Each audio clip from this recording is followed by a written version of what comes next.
Okay, so get this superintelligence. I'm diving deep into it today. Really diving deep. Dive into the pool. Not just another AI conversation. This has a twist. Okay, I like twists. Sam Altman, you know him, OpenAI, Yeah, CEO. predicts superintelligence is closer than we think, like a few thousand days close. 2000. That's soon. So listen up, whether you're prepping for a big meeting or just curious. We're dissecting Altman's blog post, The Intelligence Age, Catchy. plus this insightful article I found online, all about superintelligence. Lay it on me. All right, so we hear superintelligence thrown around a lot. Oh, yeah. Buzzword alert. What does it really mean? It's not just AI that's good at chess. Right. Altman isn't talking about some super calculator. He's talking about AI that's smarter than us. In every way. Okay, so how? How does that even happen? Well, he says the biggest breakthroughs, they'll come from these AI systems that can learn and adapt, like at a pace and scale we've never seen. Right, he uses this phrase, scalable deep learning, and he thinks it's the key to unlocking this next level AI, artificial general intelligence, or AGI. Exactly, and it all comes down to this idea of scalable.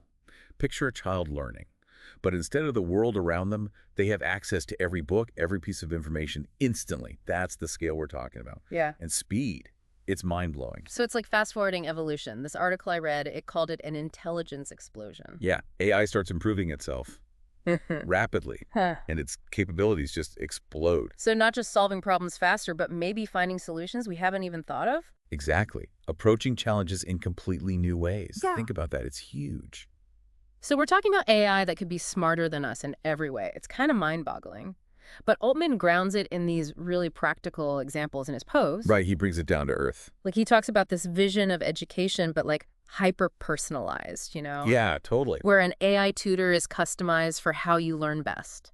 And he says it amazingly. He says, imagine every child having the best teacher imaginable. Like, all the time.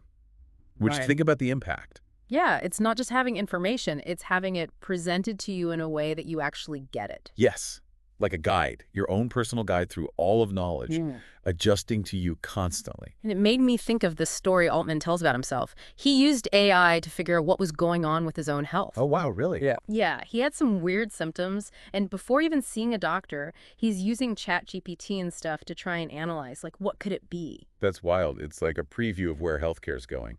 Right. Imagine AI looking at your medical history, your genes, even just how you live your life. Yeah. And it gives you this incredibly accurate diagnosis. And a treatment plan just for you. It'd be like having a whole team of specialists, but they're always there. Always working behind the scenes, catching things early, maybe even preventing them before you get sick. And the research potential.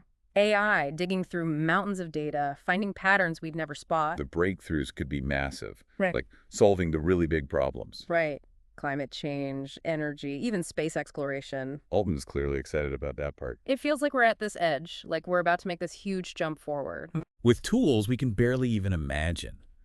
It's exciting. But Upcoming. there's always a but. Because this powerful AI, it could have downsides too. And we got to talk about those. It's exciting, all this potential. But kind of scary too, right?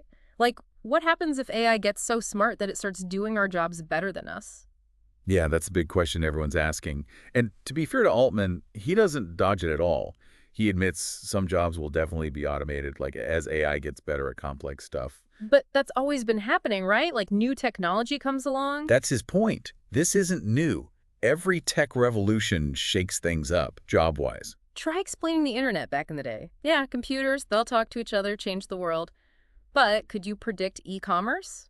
Social media? Nobody saw that coming. And it Yeah. wasn't just jobs disappearing. It's like the whole job landscape transformed. We got whole industries we never even... It's like who knew we needed app developers before there were apps? Right. And it's not just new jobs. It's how old jobs change.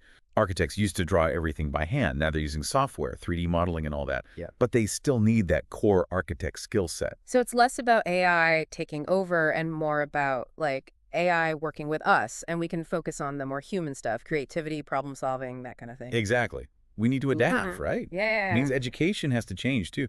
We got to teach kids how to learn for life, how to be flexible in this new world. So this isn't some inevitable future, right? It's on us. If superintelligence is coming, we got to figure out how to make it work for everybody. That's the takeaway for me. Huge potential, huge challenges, It's all about the choices we make right now. It's not set in stone. Wow. Deep stuff to think about. We've covered a lot of ground here, from the nitty-gritty of how AI learns to what it could mean for schools, jobs, even our health. It's a lot. A lot to unpack for sure. So keep those brains buzzing, folks. We'll be back with another deep dive soon. Thanks for listening.